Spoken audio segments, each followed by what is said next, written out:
Samajwadi party के प्रवक्ता मनोज सिंह काका हमारे साथ बने हुए हैं। मनोज जी, किस तरह से देख रहे हैं? आपने जश्न मनाया था, जोश मनाया था, लेकिन फिर वही सरकार, वही मंत्रिमंडल में हमें पुराने चेहरे दिख रहे हैं। लेकिन आज अखिलेश यादव का ट्वीट आया जिसमें वो तंज कस रहे हैं कि ये कैसी सरकार, अधर में आधार। मतलब अभी भी आपको विश्वास नहीं हो रहा है क्या कि सरकार आगे सही तरीके से चल पाएगी, काम कर पाएगी? ऐसा क्यों?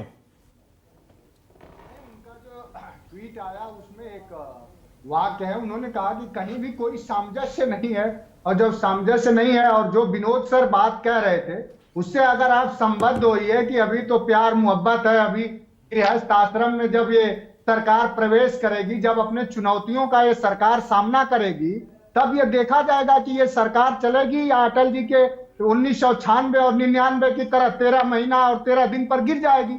जब चुनौतियों का सामना करेगी, एक तरफ तो समान विचारधारा के साथ लोग चलते हैं, लेकिन जब विचारधारा ही विपरीत हो, एक तरफ 4% मुस्लिम आबादी को आरक्षण देके उनको सशक्त करने की बात है, और दूसरी तरफ भारतीय जनता पार्टी का हर तरह का वो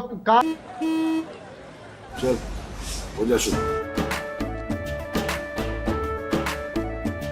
केसरिया से मन जोगी हुआ रे, दिल झूमे देखो पतवारा हुआ रे, दिल झूमे देखो पतवारा हुआ रे। हर पल मनाओ केसरी त्योहार। विमल, बोलो जुबान केसरी। और व्यवहार है कि किस तरह से इस देश के मुस्लिमों को, अल्पसंख्यकों को रौंदा जाए, उनको आर्थिक, सामाजिक, राजनीतिक रूप से किस तरह से हाशिए पे ले जाया जाए। अगर कोई वो सवाल करे कि देश की 20% आबादी को भी भारतीय जनता पार्टी जो ये कहती है कि दुनिया की सबसे बड़ी पार्टी है, उसको 0% उसके यहाँ प्रतिनिधित्व है। अब ये सवाल नीतीश जी करेंगे कि अब उनका डीएनए ठीक हो गया कि नहीं, तब बीजेपी जवाब देगी कि डीएनए ठीक हुआ कि नहीं। अग्निवीर पर इनका क्या है, जो 700 किसानों को रौंदे, अब इनका चरित्र और व्यवहार। तो नरेंद्र मोदी जी का जो चरित्र और व्यवहार है वो अटल जी के चरित्र और व्यवहार से तो कहीं मेल खाता हुआ है नहीं। इनका जो व्यवहार है वो अधिनायकवाद का है, सांप्रदायिकता का है। इनका पूरी राजनीतिक जो विमर्श है वो घृणा और नफरत में चलती है। जो मुजरा से लेके मटन तक का व्यवहार करते हैं, रोजगार पर बात नहीं करते हैं, किसान पर बात नहीं करते हैं, अब काला धन पर बात नहीं करते हैं, अब अच्छे दिन पे बात नहीं करते हैं। लेकिन मनोज जी, ठीक है मनोज जी, ये जो मुद्दे थे मुजरे भैंस वाले, ये जो जनता ने उसका जवाब दे दिया है वो तो हो गया है। लेकिन एक सवाल तो आपसे भी पूछा जाएगा ना कि भाई इंडिया अलायंस को 230 से ज्यादा सीटें मिली, लेकिन सरकार बनाने को लेकर क्या इंडिया अलायंस उस तरह से तत्पर नजर आया, वो जोश और जुनून नजर आया, या सिर्फ वेट एंड वॉच में नजर आया? आप इतना खुश होंगे कि हाँ भाई विपक्ष जिंदा है, हम दिख रहे हैं, यूपी में हमने लीड ले ली है, आप सिर्फ इसी से संतोष कर रहे हैं? यह भी तो आपसे पूछा जाएगा ना कि थोड़ी और कोशिश करते तो कुछ और हो सकता था। आपके हर तरह के सवाल पूछने पर हम लोग आपका स्वागत करेंगे, और जेल भेजवाने वाले हम लोग राजनीतिक दल नहीं है।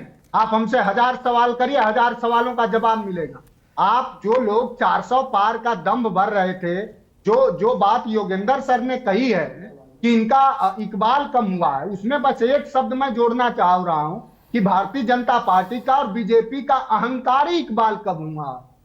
जिस देश की जनमानस ने उनके खिलाफ जनमत दिया है। और आप अगर नंबर की बात करेंगे तो भारतीय जनता पार्टी भी कभी 2 सांसदों की पार्टी हुआ करती है, और मैंने आपको आंकड़े बताए, और विनोद सर और अच्छे से बेहतरीन ढंग से बताएंगे। कुछ दरबारी लोग होंगे, वो हो सकता है कि उस पर प्रकाश न डालें, लेकिन जो निष्पक्ष और निर्भीक लोग होंगे, जो हर तरह के सवाल खड़ा करेंगे, वो तो बताएंगे ना कि 96 में और 99 में अटल जी की सरकार गिर गई। इनकी भी अब डीएनए चेक कर रहे थे उसी चंद्रबाबू नायडू के राज्यसभा सदस्य से लेकर उनकी पार्टी।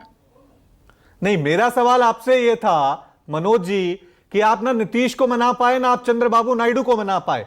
ऐसे कोई एफर्ट्स हमें इंडिया अलायंस की तरफ से नजर नहीं आए कि आप कुछ ऐसा कर पाए कि थोड़ा सा सस्पेंस, थोड़ा सा इस मैच को और रोमांचक बना देते।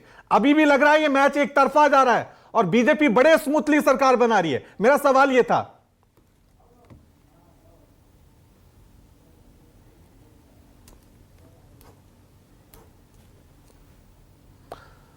ठीक है, मनोज जी शायद हमारे साथ इस वक्त नहीं है, थोड़ा टेक्निकल इशू है। राजीव